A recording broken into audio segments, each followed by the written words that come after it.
New report out this week about GPHIN, and I'm probably going to blow what that is. That is the Global Public Health Intelligence Network. Okay, got it.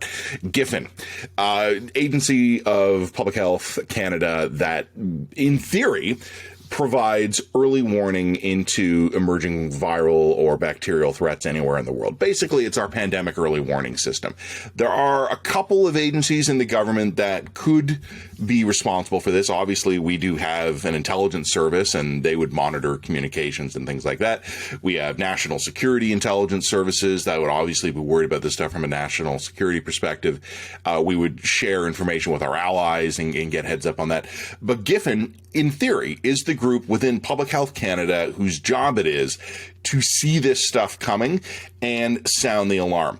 The report that was released this week is a follow-up to an earlier preliminary report, and I'm actually not going to go into a ton of detail about the report because the report this week largely confirms the conclusions of the earlier report, which is that GPHIN was understaffed, poorly structured, key positions were not filled, and its mandate had been changed. It was no longer focused on threats abroad.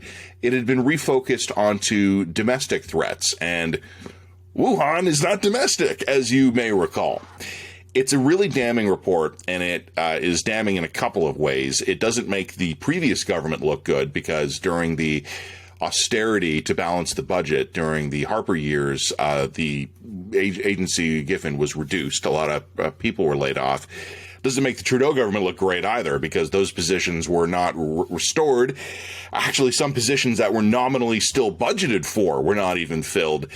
And there was, again, this mandate realignment. So a lot of blame to go around on that front. No one looks good. What actually happened, though, is that GPHIN did see it coming. They did have an internal memo in late December, I think, in fact, the last day of December, the latest December, warning about a new situation emerging in China that could possibly be of concern. One of the things the report this week goes into, and again, I don't want to get into all the details of it, is basically, though, there was no one to call. You know, I've written a lot about early warning in the last few years, ever since this whole thing began. And there's a great story I've told. It's from the Second World War about a radar site in Hawaii on December 7th, 1941. They see a huge blob of planes coming. They don't know what they're looking at.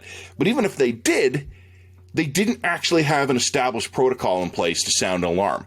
There was no one those radar guys could call. And kind of we ended up in early 2020 with kind of the same thing. There were people in GPHIN who were like, this China thing doesn't look great. But they did not have the ability to raise the alarm to the government. That's bad. The report is damning. It doesn't look good on anyone. We should obviously fix GPHIN. I mean, we'll probably end up gutting it again in 5 years and then forgetting this whole thing happened. But in the meantime, we should probably fix the damn thing. But call me a cynic. Call me a skeptic.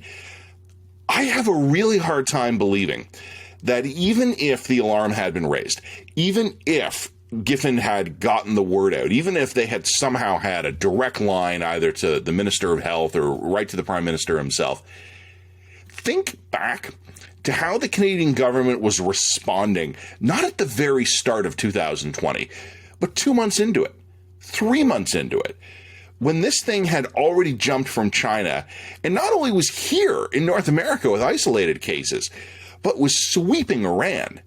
Videos were coming out. You'll probably remember some of those videos of mortuaries with bodies stacked up because they couldn't keep up. It had jumped to Italy by mid to late February. And, you know, maybe we didn't trust the news reports and the government reports from China or Iran. We certainly trusted what the Italians were telling us. We had unbelievable amounts of warning. We had an abundance of warning that in no simulation of a past or future pandemic could we ever assume that we would have. We had, from an early warning perspective, about optimal warning. We're not usually going to do much better than that against a new, either novel or a mutated threat. And the Canadian government at the highest level spent weeks telling us that the risk to Canada was low. It wasn't. You, me, members of the public, we were all making our own decisions by that point. We were buying up all the toilet paper in sight, and other more serious things. The Canadian public was weeks ahead of the Canadian government. And by that point, it was not an early warning failure. There were early warning failures. There were deficiencies in our early warning system. But even after, it was blindingly obvious what was coming our way because it was here already and it was hitting some of our allies hard. The Canadian government sat on its butt and continued to reassure us that the risk to Canada was low up until the very moment, oops, no, it's not. Everybody stay home. We're locking it all down. Early warning is critical. It matters. We can do better and we should. But if no one at the highest reaches of government has the slightest idea that the world can be kind of a dangerous place sometime, because it's not how they see the world, it's not why they got into this, it's not going to matter.